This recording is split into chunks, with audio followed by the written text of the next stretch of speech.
ڕێگاوبانەکانی هەرێمی کوردستان و بەتایبەت سنووری پارێزگای سلێمانی هاوشێوەی حەکایەتی مێشەکەی لێهاتووە و هەر تەواو نابێت.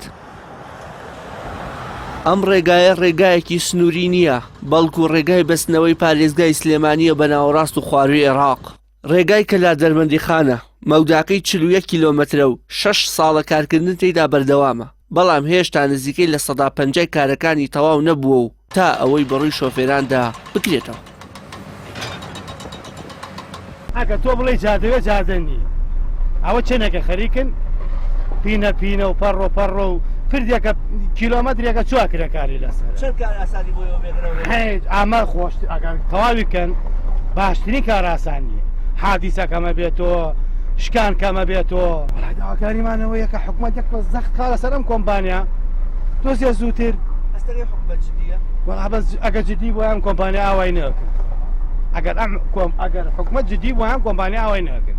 ئەوە چەندین ساڵە ئەم ڕێگە ئاوایە، منەکو خۆمەگو شۆفێرێک هەفتەی 4 ڕۆژ لەم ڕێگەوە هاتوشواکەم تێگەی بەڕاستی ڕێگای مەرگە، بەڕاستی ینی حەق وایە هاوڵاتیانی ئەم سنووری سلێمانیە بە تایبەتی کەلار دەربەندیخان و هەتاکو ئەڕواتە کفری و خانەخین ئەم ڕاستی ئەم ناقیە قبول نەکەن تێگەی ینی من پێم وابێ ئەم خەڵکە بە یەک جار ڕێگاکە قفڵکە ڕێگاکە داخە لەوە باشترە هاتوچۆ بکەیت. لە ڕاستیام خۆم جاری وایە چەندین جار هەنی ڕوبەڕووی ئەوە بوومەتەوە کە ڕووداوی هاتوشۆی سەخت دروست بێ، بەڵامی تر ڕابگەانی ڕەحمی خۆیە تێگەی. کۆی تێچووی پرۆژەکە 130 میلیارد دینارە، لە بەرامبەردا حکوومەت هەفتانە تەنها 200 میلیۆن دینار ڕادستی لایەنی جێبەجێکاری پرۆژەکە دەکات. بە وتەی بەڕێوەبەری گشتی ڕێگاوبانی سلێمانی ئەگەر کارکردن بەم شێوەی ئێستا بەڕێوە بچێت ئەوە لە کۆتایی ساڵی 2028 ڕێگاکە کۆتایی دێت.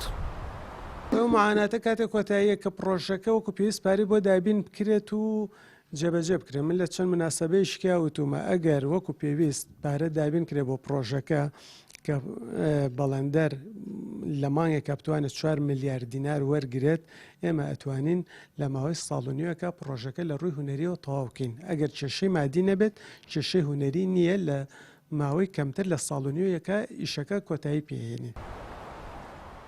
ڕۆژانە کارکردن لە ڕێگاکە بەردەوامە و بەشێکیشی قیرتاو کراوە، بەڵام بەهۆی نەبوونی پارەی پێویست کارەکانی پرۆژەکە بە شێوەیەکی سست بەڕێوە دەچێت.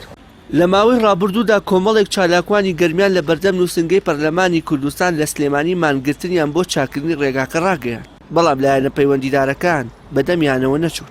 بەهۆی ڕووداوەکانی هاتوچۆ لەسەر ڕێگای کەلار سلێمانی لە ماوەی 10 ساڵدا 700 کەس گیانیان لەدەستدا و 4000 کەسی دیکەش بریندار بوو.